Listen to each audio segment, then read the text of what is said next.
All right, kid, let's talk about something simple that gets a lot of folks in trouble: engine oil. You probably already know how important it is to keep oil in your engine. It keeps the moving parts slippery, reduces heat, and stops metal from chewing itself up. But here's the kicker: more oil isn't always better. A lot of drivers think, well, if a little oil is good, topping it up extra can't hurt. Wrong. Too much oil can be just as dangerous as too little, and I've seen plenty of engines suffer because of it. Let me tell you why.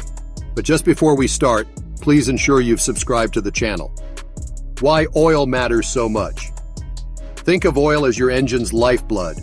Without it, parts grind together and wear out fast. With the right amount, everything flows smooth and cool. The oil pump moves it through tiny passages, over bearings, around pistons, and up to the camshafts. That thin film of oil is what keeps your motor alive. But the system is designed for a specific level. Too little and you starve it, too much and you flood it. Both situations spell trouble. What happens if you overfill the oil? When you pour too much oil into the crankcase, the level rises higher than it should be. Now the crankshaft, the part that spins around fast at the bottom of your engine, starts whipping through that excess oil. Imagine a blender splashing liquid everywhere. That's what happens inside. Instead of smooth lubrication, you get frothy, aerated oil full of bubbles. The oil pump tries to send that foamy mess through the system, but air bubbles don't lubricate like oil does. Bearings, camshafts, and other moving parts end up getting less protection. Over time, that can wear them down or even cause serious failure.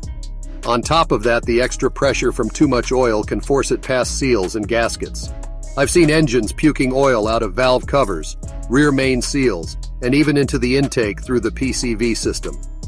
Suddenly, the car that looked fine yesterday is leaving puddles in your driveway and burning oil in the exhaust. Symptoms of too much oil. So how do you know if you've gone overboard? Sometimes you won't notice right away, but there are clues. A smoking exhaust is a big one. White or blue smoke can mean the engine's burning oil it shouldn't be. You might also smell burning oil under the hood. Engines with too much oil can feel rough, stumble when idling, or lose power. That's because the spark plugs can foul out from oil sneaking where it doesn't belong. If you look under the car and see fresh leaks, that's another sign. And of course, pulling the dipstick and seeing the oil level well above the full mark is the easiest way to confirm it. Long-term consequences. If you keep driving with too much oil, you're setting yourself up for big repairs. Worn bearings, damaged spark plugs, clogged catalytic converters, and blown seals are all on the list. In the worst cases, I've seen engines seize up because they ran too long on aerated oil. It's not pretty and it's not cheap. Rebuilding or replacing an engine costs a whole lot more than taking a minute to check your dipstick while topping off. How to fix an overfill. Let's say you realize you overfilled. What do? First, don't panic. If it's only a tiny bit over, sometimes you'll get away with it. But if the level is clearly above that max line on the dipstick, you'll want to drain the extra.